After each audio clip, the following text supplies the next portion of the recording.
Howdy everybody. So we're back again on Sprocket, and I'm getting through my backed up amount of vehicles that have been sent to me. You can probably notice too something sounds a little bit different. New microphone. So anyway, let's get right into this. So this is from Sean Linux, and this is the MB501. This is his write-up. He said, also known as the Raphael, the MB501 was made in mid-1945 for future battles with river crossing and amphibious landings in mind. It was designed primarily for the Marines as a support tank. So, light tank, you can see that kind of looks like one of those amphibious light tanks with, obviously by shape, you can tell.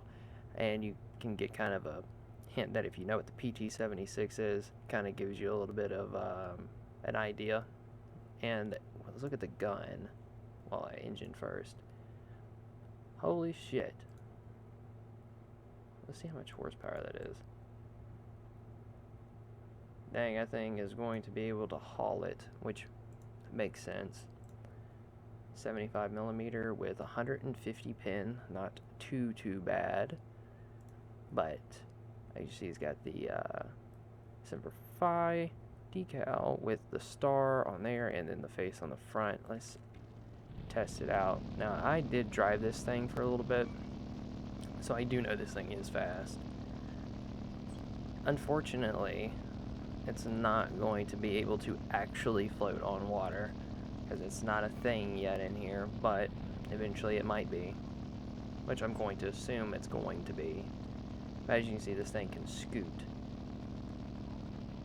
pretty quickly.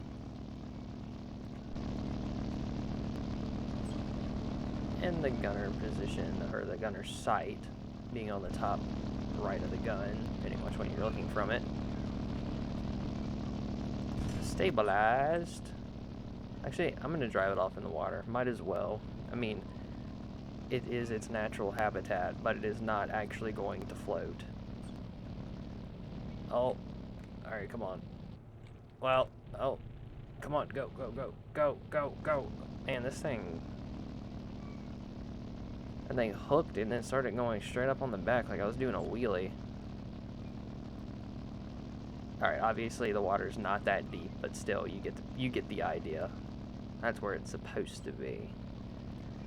But I want to see, how much armor does this have? I really don't think it has a lot. No. It does not. I mean, it's more than I thought it was going to be. The upper plate and the sides of the turret over here actually would bounce something. Let's test the gun out against something with no gun. Oh, that was kind of cool. Oh, it's only 10 millimeters on the front. That's not as good as I thought it was going to be. Let's try that. Okay, so it was 120 on the lower plate and it actually went through it. Not the upper, which makes sense. But going through the lower plate's easy. But yeah, this is the MB501. Cool, a light tank. And he's got a handful more we're going to look at. But this was the first one, so I will see you guys in a second. Alright, so here we on to the next one. This is the MB403 Hunter Mod 45. Now I will say, and I believe it's because I'm on the experimental, some of the decals were messed up, but that's because I have to use the experimental for a lot of these. And it's kind of not feasible to go back and forth, so I apologize. But I do have all of the decals, they just did not load correctly, so I just didn't use them. But anyway, the write-up for this, the MB403, or simply known as the Hunter, was a late World War II medium tank that became one of the first MBTs. In later years, it's seen combat in Korea and Vietnam and has gone through numerous modernizations and modifications and has been one of the longest-serving armored tanks in history. So this one has more armor, obviously, than the other one. If we look at it, it has quite a lot. There's a chance that we just might not even go through this right here, but the upper plate and the turret, yeah, you're not really going to be shooting through it. I mean, you could up here, but nah, this thing's pretty well armored. If you angle it like this, you're not really going to get pinned anywhere than possibly right here. But anywhere else, nope. I mean, obviously the hull, if you're shooting side on or like that, you will, but not anywhere else.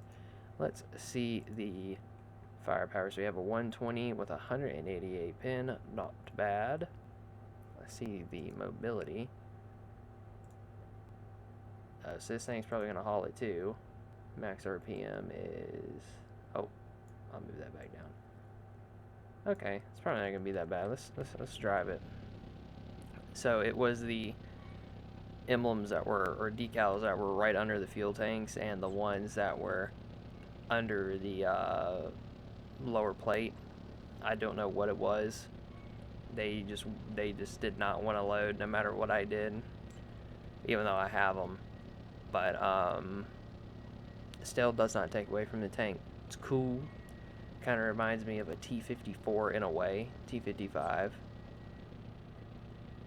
But it is pretty maneuverable. Let's see what the reverse is. Really thick tracks. Those some bitches is meaty. Alright, let's test it out against something, but I'm going to pick something that can shoot back. That doesn't even have a turret. And also got pinned immediately. Let's pick something else. My mouse. I think I can pin this. Oh, fuck no, Snake. I should really redo the mouse, considering we have the ability for rounded armor. Whoa.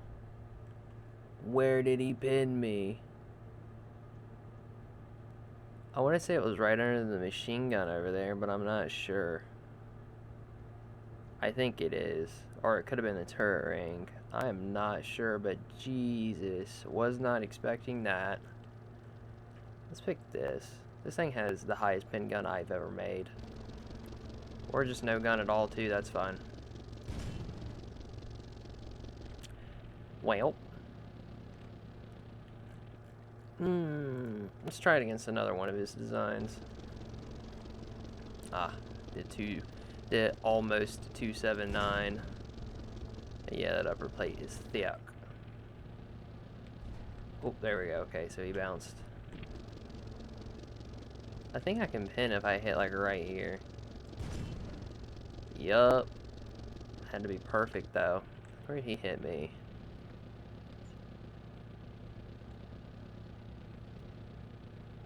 That dark spot's still under the machine gun. I really don't think that guy shot me there the first time. I just broke all of the things off of this tank. I don't know where he hit me. Didn't pin me anyway. But, pretty cool tank. I like it. See what it looks like with some camo on it. Oh, it looks kind of cool.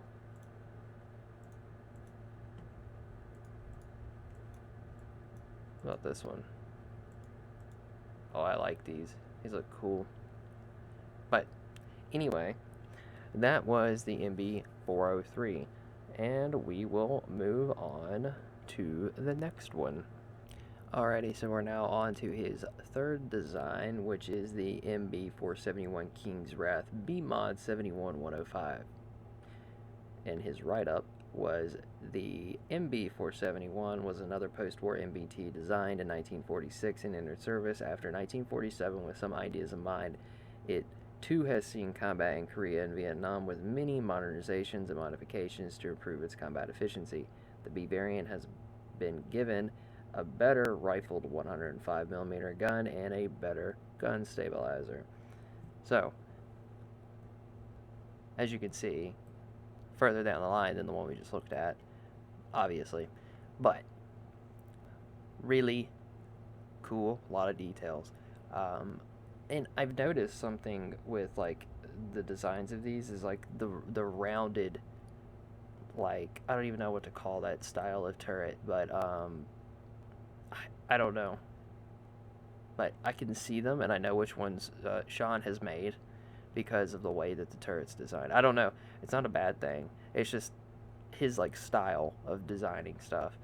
But as you can see, this one has a, I'm going to say it's probably going to be a lot higher pin gun. I'm just going off of the 204. I don't remember what the other one was, but the other one was a 120. I think it was about 190 pin, somewhere in there, so this one is higher. I'm going off of the length too. But let's look at the mobility. Very fast. Alright, so if we're staying right around in here. Okay. This should be pretty maneuverable. Let's go. Oh, it is. Tracks aren't as meaty on this one. Rotate. Oh, we broke some stuff off.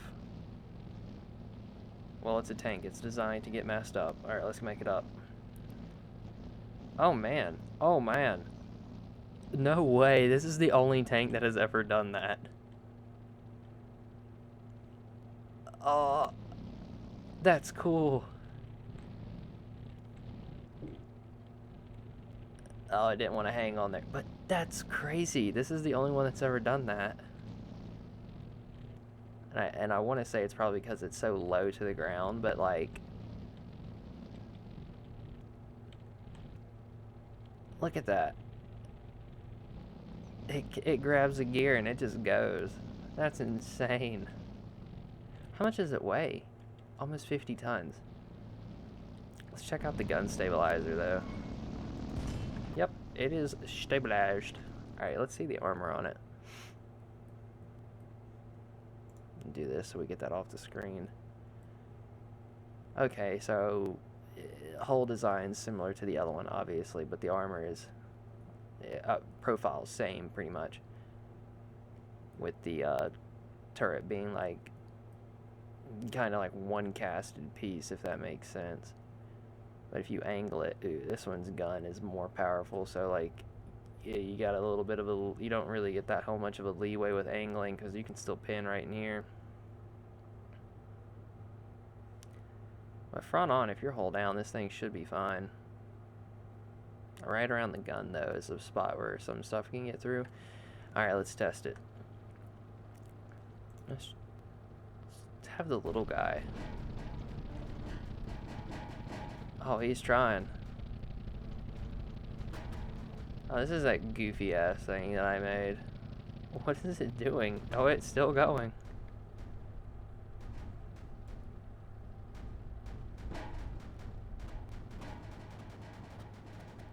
He is... Oh, he's ricocheting them off. Oh. How did he know to shoot me there to ricochet them into the top of my hull? Bro, what? Oh my god, everything is so much louder right now. Oh my god, kill it.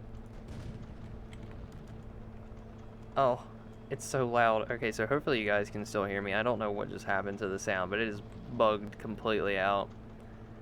Anyways, that is the MB403. I like the design a lot. I hope you do. I hope you guys do too, but we're going to move on to his next one because this is blowing out my eardrums right now. Well, now we're back on the next one. So, I don't know what that bug was. That was weird. But it's good now. Apparently all I had to do was spawn in another vehicle. This is his MB580 in the write-up, known as the Cossack. It was produced in the start of the 1950s to experiment the push for an ideal MBT by taking cues from previous designs, and became a marketable tank to other nations and saw combat in the 60s and 70s. And he also said, I don't know if this is included with it, he just said some custom-made parts are from other respected designers with the loader's hatch in the grill just to boast better look since my attempts are rusty. Which is nothing wrong with that. That's what everybody's here for, to help. So, I'm assuming he means these and the hatch right here, which looks really good on it. I know I couldn't do it regardless anyway. But a little bit different design of the turret and the hull, but roughly still like the same shape-ish, kinda. Still have the bar right here, or the flat plate right here in the front that would be pinned. This one has a higher exposed turret ring, sorta, kinda. So in some places it could probably Some stuff could maybe get in there, but the way it looks, I don't think so. The front of the turret, though, you're not getting through that. This, yes. But, hull down, this thing should be pretty good at it. Side armor, not thick at all. Anything is shooting through that. Let's see if we angle. If we angle and they don't shoot here, then this is like completely unpenetrable. But we know how that's gonna go. Let's take a look at the gun. It's a 105, 178 pin, not as good as the last one. Let's see what the mobility is. I think that's the same engine as before. I could be wrong, but this thing should be a little bit faster than the last one. Yeah, this one is a lot faster. Tracks aren't as meaty as the other ones. This thing can scoot, I'll tell you that. Let's shoot the gun. How fast can the gun move? Relatively responsive. This turret reminds me of something, but I can't name what it is. Let's see if this design can get up the wall. I like all the little like boxes and details on this one too. Also, I know this mic is really sensitive, so if it just heard a noise, that is my bad. I'm still adjusting it. Oh my god, is it making it? Oh! Sean's designs is fucking mountain goats. None of my tanks have made that, and I don't know if that's his like gearing for them or because they got a low center of gravity or what, but that's a 40-degree slope that thing just climbed with no problem whatsoever, as if it was made out of glue. Let's spawn something in that actually... Let's do his 501. Wait, that's the light tank. Oh my god, I know shit bounced off of the one spot. I hit the corner. Oh, he's tracked me. Okay, it's dead, but alright, let's try something else. Let's do something that's got a little bit of... Let's do that one. Okay, that was the front of the turret. Keep the lower plate hidden. That one's got the bigger gun. I think I can pick... Okay, I really want to know. I just want to see where they're going to be shooting. So it acted like it was a turret hit because the loader's dead. So I don't know where it actually went in at. Interesting. I'm trying to see the turret ring. Okay, they're not going to be able to see it. Anyway, I like this design. It looks cool. So keep them coming, Sean. And, yeah. We're going to wrap this video up. This was a Sean Linux episode. So, I hope he enjoys it. I hope it, you know, because I had a lot of them that were backed up that I needed to do. So, I hope he likes it. Send me more, and if, like I've said every time, if you guys want to send me things, the Discords are going to be in the description below, and you can find me on there, or, you know, submit them on there for everybody else too. And if you want any of these designs, you can also find them on there under the YouTube submissions on the ICO Discord, because they all go there for me. So yeah, pretty easy. You can do it yourself. So until next time, guys, I will see y'all later.